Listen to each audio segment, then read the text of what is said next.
은혜를 나누고자 하는 말씀의 제목은 부활주일의 선물이라는 말씀의 제목을 통해서 함께 은혜를 나누고자 합니다. 오늘 본문의 얘기는 막달라 마리아가 죽으신 예수님의 무덤을 찾아가서 맞이하는 일들을 기록하고 있습니다. 이 무덤의 문이 열리는 역사, 이스라엘 가보신 분들은 아마 여기에 가보셨을 거예요. 그 돌문이 사람이 혼자 연다는 것은 쉬운 일이 아니죠. 그런데 무덤의 문이 열리시고 그분은 죽으신 자와 같이 있지 아니하시고 산자로 일어났음을 오늘 말씀 속에 하늘 천사가 전해주며 부활의 주님을 만납니다. 수많은 무신론자, 불가지론자, 불경건한 자들이 주님의 부활을 받아들이기를 거부함에도 불구하고 참으로 부활하신 주님의 능력은 하나님으로부터 오늘 무덤의 문을 여셨습니다. 할렐루야! 우리 주 예수 그리스도는 부활하셨습니다. 확실히 부활하셨습니다. 여러분, 우리 모든 믿는 자 돼서 아멘이 떠나가도록, 아멘의 소리가 이 동네를 떠나가도록 한번 외쳐보겠습니다. 예수님 부활하셨습니다. 아멘. 할렐루야. 아멘. 오늘 주님께서 이곳에 오셔서 2024년 부활절을 맞이하는 성도님들의 심령에 가정과 직장과 생업들의 은혜와 평강이 충만히 내려지기를 주님의 이름으로 축원합니다. 오늘 본문 1절 말씀 28장 1절 말씀입니다. 안식일이 다하여 가고 안식 후 첫날이 되려는 미명에 막달라 마리아와 다른 마리아가 무덤을 보려고 왔더니. 아멘. 오늘 겉으로 예수님을 존경하고 따르던 여성도들, 여인들 무덤을 찾아왔다 큰 기쁨의 선물을 받았습니다. 오늘 여성도들에게 우리 주님의 기쁨의 선물을 가득 안고서 주님의 제자들에게 전해주는 약속의 힘들이 생기기를 주님의 이름으로 축복합니다. 이제 2024년 부활주일을 맞이하는 우리 모든 성도님들, 예수 그리스도의 부활 사건이 주는 세 가지 큰 선물들을 받아서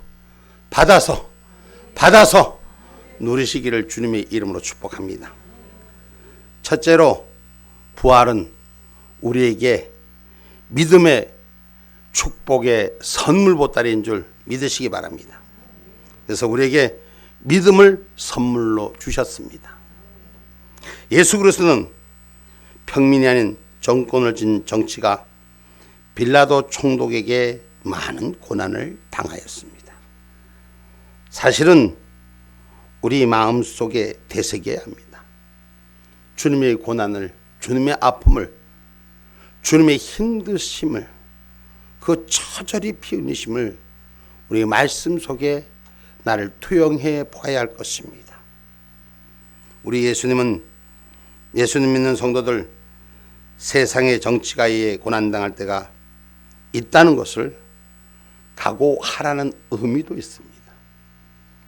그러나 우리는 얼마 전에 이 세상의 권세자들 앞에 붙들려서 예배를 드리지 못하는 일들이 이 땅에 많이 있었습니다. 여러분, 우린 예배가 생명이 돼야 되고, 우린 예배가 삶이 돼야 되고, 우린 예배가 우리 인생의 전부가 돼야 할 것입니다. 여러분, 이 예배를 드리지 못하게 세상의 권력가들, 우리 일정시대에 또 우리가 그걸 경험했고 6.25 사변 때 공산주의체에서 철저하게 유린을 당하면서 예배를 드리지 못했던 아픔들을 겪어봅니다.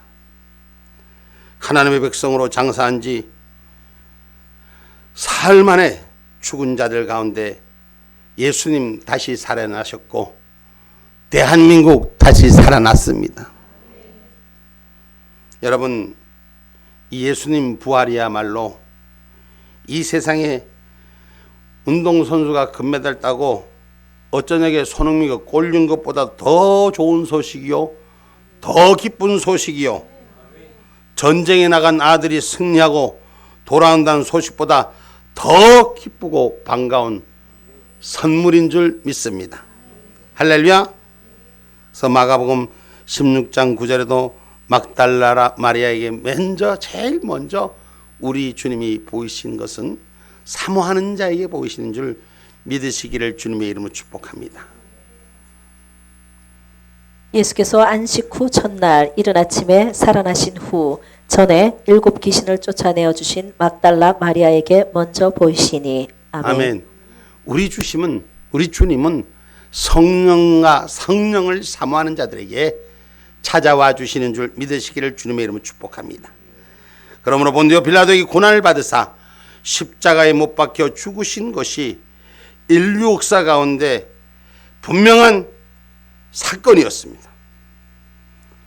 이전에 지나오는 전설의 고향의 얘기가 아니라 예수님이 죽으심은 분명한 사건입니다. 지금 이스라엘에 가면은 그 골고다의 언덕길을 가면 예수님의 그 십자가에 달리신 형상과 그 무덤이 지금도 그렇게 기념하고 있습니다.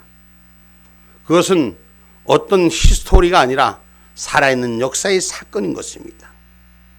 예수 그리스도가 무덤에 장사된 지 사흘 만에 그 무덤에서 부활하신 것은 철학적 이론도 아니요, 신학적 가설도 아니요, 오직 인류 역사 가운데 일어난 엄연한 사건인 것을 믿으시기를 주님의 이름으로 부탁드립니다. 아멘입니까?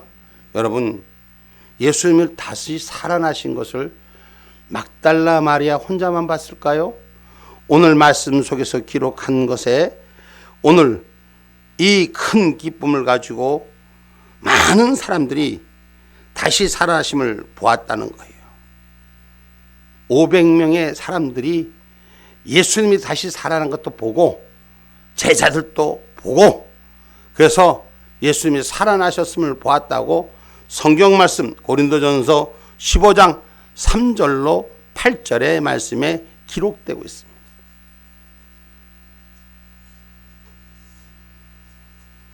내가 받은 것을 먼저 너희에게 전하였노니 이는 성경대로 그리스도께서 우리 죄를 위하여 죽으시고 장사 지낸 바 되었다가 성경대로 사흘 만에 다시 살아나사 게바에게 보이시고 후에 12 제자에게와 그 후에 500여 형제에게 일시에 보이셨나니 그 중에 지금까지 태반이나 살아있고 어떤 이는 잠들었으며 그 후에 야고보에게 보이셨으며 그 후에 모든 사도에게와 맨 나중에 만삭되지 못하여 난 자 같은 내게도 보이셨느니라.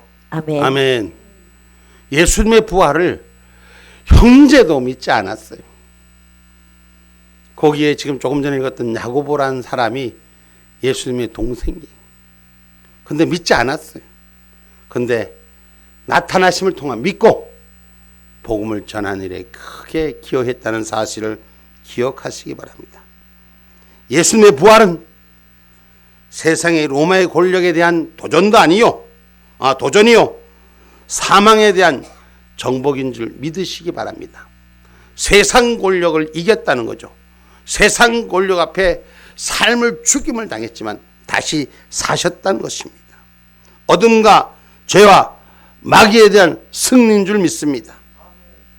우리 주님은 세상에서 환난을 당하나 담대하라 라고 할렐루야. 예수 믿는 사람들은 세상의 이 힘 앞에 담대하셔야 돼요. 여러분, 우리가 어려움을 당할 때 대한민국 얼마 전에 우리가 큰 어려움들 당했죠. 이 코로나란 어려움들, 우리 젊은이들 지금도 코로나가 있습니다. 그때도 코로나가 있고 지금도 코로나가 있습니다.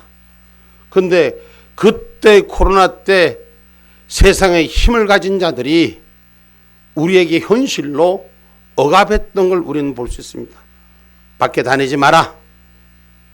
코로나 걸렸던 우리 교회 집사님, 여기 우리 딸도 여기 앉아 있어. 그래갖고 동사무실에서 나와서 꽁꽁 가둬놓고 밖에 나가지도 마라. 그리고 먹을 것을 갖다 주는데 그 사람들이 발걸음 소리를 듣고 얼른 문 열고 먹을 것이 있어서 헐렁 들었더니까 전화가 와서 난리가 나갖고 왜 사람도 내려가지도 않은데 문 열었냐고, 공기로 오염된다고 그러면서 난리를 치기던 이 정권의 권력이었어요. 교회에서 예배드리지 못하게 예배드리는 우리를 사진을 찍고 고발하고 고소하고 그러던 시절이 엊그제였습니다. 똑같은 코로나, 지금도 코로나가 있습니다. 그런데 우리는 분명히 예배를 드리고 있습니다. 억압된 삶 속에서 우리는 싸웠습니다. 적어도 다른 데는 몰라도 우리 교회는 싸워서 이기고 예배를 모두 다 드렸습니다. 여러분, 요한복음 16장 33절에 예수님께서 말씀하십니다.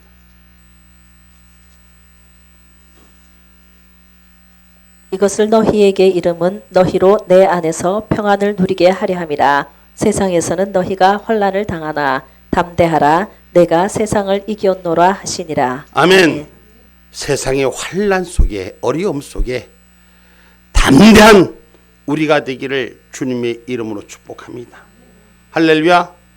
우리 육신의 병 가운데 있는 형제들도 지금 여기에도 있습니다. 담대하셔야 돼요. 할렐루야. 그때 생각나지? 응? 코로나가 걸려갖고 회사에 다니는 남편이, 믿지 않는 남편이 와갖고 우리 아내 코로나 걸리기만 하면 이놈의 교회 때려 부실 거라고 그렇게 들어앉아서 좌박을 틀고 나한테 설교하는데 공격을 해댔어. 그런데 지네 회사가 먼저 코로나가 걸리더라고. 우리 하나님 세상 역병에서 우리를 지켜주셨습니다. 할렐루야. 그래서 우리에게 몸에 병드는 것도 이기게 하시는 거예요. 담대한 자가 되면 세상을 이기는 것입니다. 두 번째 우리에게 주시는 것은, 우리 주님은 부활을 통해서 죄사함의 복을 주셨습니다. 죄사함의 복을 우리에게 선물로 주셨습니다. 로마서 4장 25절의 말씀입니다. 예수는 우리 범죄함을 위하여 내어줌이 되고 또한 우리를 의롭다 하심을 위하여 살아나셨느니라. 아멘. 예수님은 우리의 범죄함을 위하여 내어줌이 되고 우리를 의롭다 하심을 위하여 단번에 몸을 주시고 살아나셨은 줄 믿으시기를 주님의 이름으로 축복합니다. 히브리서 7장 27절이요. 히브리서 7장 27절 말씀.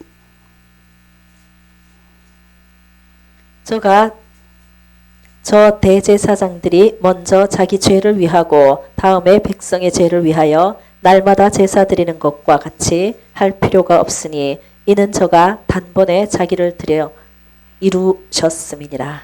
아멘. 예수님이 단번에 죽으심을 통해서 죄를 사망케 하시고 죄의 문제를 해결하셨습니다. 예수님께서 십자가에 못 박혀 죽으신 것이 우리 인류의 죄짐을 대신 지신 사건이라면, 예수님께서 무덤에서 부활하신 것은 우리의 죄를 완전히 속하여 우리를 의인들로 만들어 주셨다는 선언인 줄 믿으셔야 됩니다. 아멘입니까? 부활절에 성도들은 과거의 모든 죄가 사함을 받았다고 선포하는 날입니다. 예수님 부활, 내 부활이란 말이 우리의 죄가 사함을 받았음을 선포하는 자가 되기를 주의 이름으로 축복합니다. 한국 역사에 있어서 1945년 8월 15일이 강복절이죠. 우리 대한민국이 일본의 식민지에서 해방되었던 걸 선언한 날입니다. 주 30년경에도 예수 그리스도의 부활은 하나님을 믿는 모든 성도들의 죄를 용서해 주신 날이요, 구원의 완성된 것을 선언한 것을 믿으시기를 주님의 이름으로 축복합니다. 그러므로 2024년 부활절을 맞이하는 성도님들, 우리의 무거운 죄짐을 예수님의 십자가에 벗어 던지고 부활하신 우리 주님과 함께 매일의 삶, 임마누엘의 생활을 누리시기를, 죄를 벗어 던지시고 임마누엘의 생활을 누리시기를 예수님 이름으로 축원합니다. 할렐루야. 셋째로, 우리 주님은 부활로 우리에게 산 소망을 선물로 주셨습니다. 할렐루야. 성경은 말하기를 예수님의 부활은 첫 열매라고 말씀하셨습니다. 여러분, 우리가 저 센터에 보면은 감나무도 뭐 있고 배나무도 달리고 여러 가지가 있더라고요. 근데 열매들이 처음에 맺기가, 처음에 맺을 때가 어려운 거예요. 한 번 맺고 나면 그 다음은 더 많이 열리고 더 많이 열리고 더 많이 열리는 것처럼 부활의 첫 열매로 우리 주님께서 시작하셨으니 우리 주를 믿는 성도들의 부활의 참 소망이 된 줄 믿습니다. 그래서 앞으로 더 많은 열매가 맺히라고 소망을 주신 것입니다. 우리가 하늘을 찬양하는 노래를 우리 입가에 세우기를 주님의 이름으로 축복합니다. 시편 24편 7절의 말씀입니다.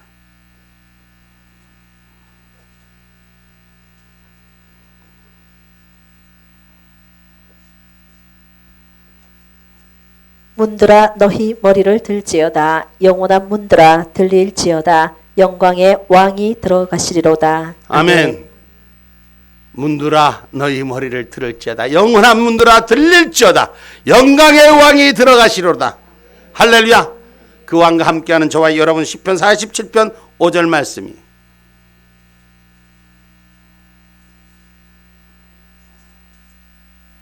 하나님이 즐거이 부르는 중에 올라가심이여 여호와께서 나팔 소리 중에 올라가시도다. 할렐루야. 아멘. 즐거이 부르는 자에 올라갔으며 여호와께서 강림나팔 소리대에 올라가는 자와 여러분이 되기를 주님의 이름으로 축복합니다. 배추벌레도 때가 되면 예쁜 뭐가 됩니까? 잘하시네. 그 다음에 매미가 되어 군뱅이도 뭐가 된다? 매미가 되어. 내가 답을 다 가르치네. 하늘을 자유롭게 날아가는 때가 있다면 만물의 영장인 우리 사람도 이 세상을 떠난 하나님 천국의 즐거움이 분명히 마땅하지 않겠습니까? 아멘입니까? 요한복음 14장 2절로 3절의 말씀입니다.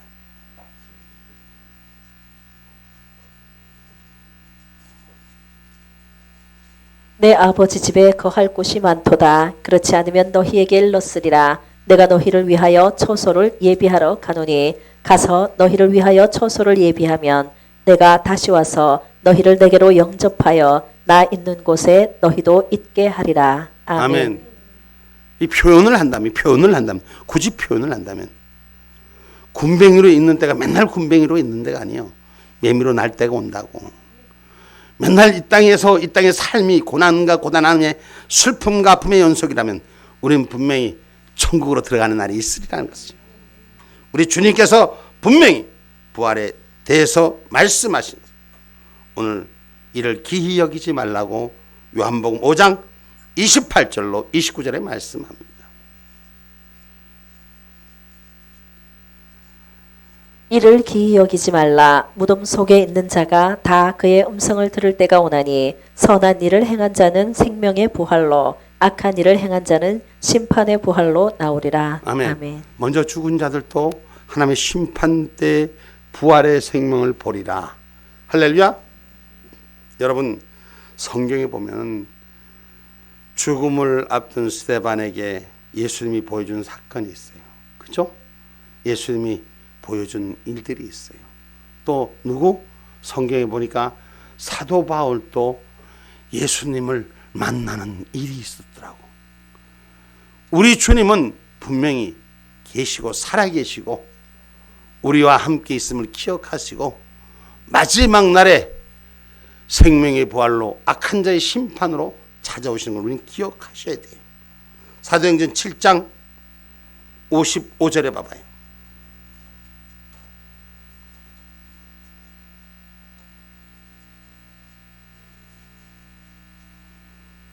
스데반이 성령이 충만하여 하늘을 우러러 주목하여 하나님의 영광과 및 예수께서 하나님 우편에 서신 것을 보고. 아멘. 하나님의 우편에 누가 서 있다? 예수님이 서 있다. 할렐루야. 할렐루야. 사도행전 9장 3절로 5절 말씀입니다. 사울이 행하여 다메섹에 가까이 가더니 호련히 하늘로서 빛이 저를 둘러 비치는지라. 땅에 엎드러져 들음에 소리 있어 가라사대 사울아 사울아 내가 어찌하여 나를 핍박하느냐 하시거늘 대답하되 주여 니시오니이까 가라사대 나는 내가 핍박하는 예수라. 아멘. 아멘. 앞서서 7장 55절의 스데반은 죽음을 앞둔 스데반에 예수님이 나타나셨고, 오늘 사도행전 9장에 말씀하신 사도 바울은 예수님을 핍박하는 자였지만 그의 삶 앞에 예수님이 직접 찾아오신 은혜였습니다. 그래서 그를 변화되게 하고 그를 새 사람으로 만드셨습니다. 우리 믿지 않는 형제들에게 우리의 주의 복음을 전해야 되고 주의 말씀을 전해야 되고 예수 그리스도를 전해서 오늘 새롭게 일어서는 자로 맞이하도록 만들어야 되는 거예요. 부활의 심판이 있을 때, 의인과 악인의 부활이 있을 때 의인의 열매로 함께하기를 저와 여러분 힘쓰는 자가 되셔야 돼요. 사도행전 24장 15절 말씀입니다.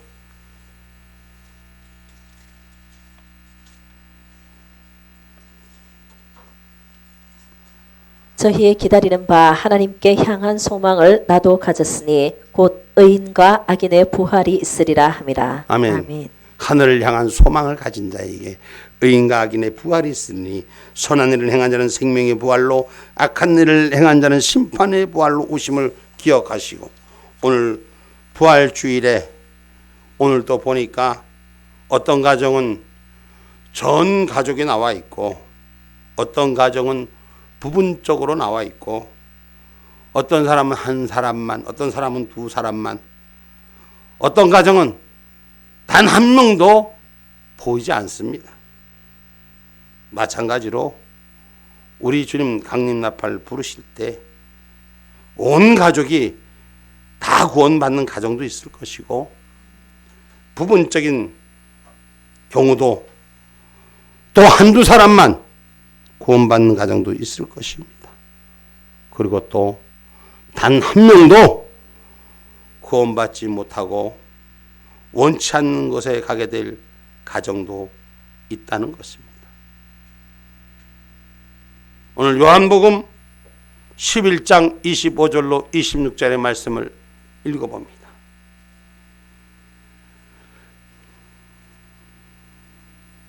예수께서 가라사대 나는 부활이요 생명이니 나를 믿는 자는 죽어도 살겠고 무릇 살아서 나를 믿는 자는 영원히 죽지 아니하리니 이것을 내가 믿느냐. 아멘. 아멘.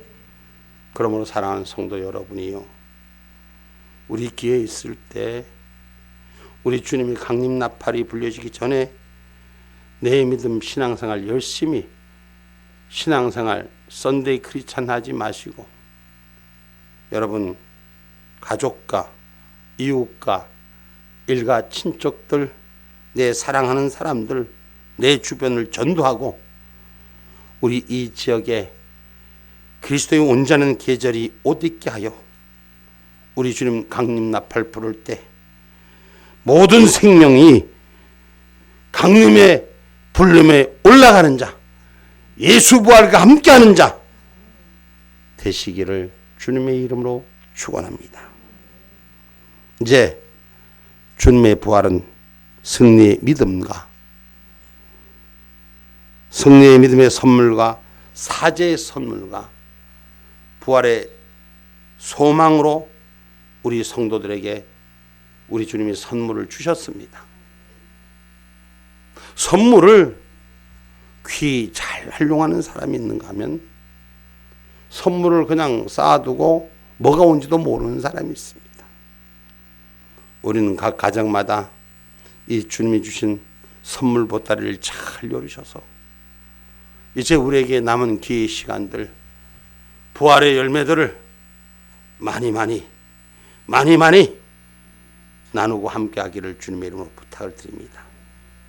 이제 2024년 부활절을 맞이한 우리 모든 성도님들, 오늘 부활절에 주시는 이 선물을 받아서 금생과 내세에 하늘의 큰 복을 누리시는 자가 되기를 예수님의 이름으로 축원드립니다.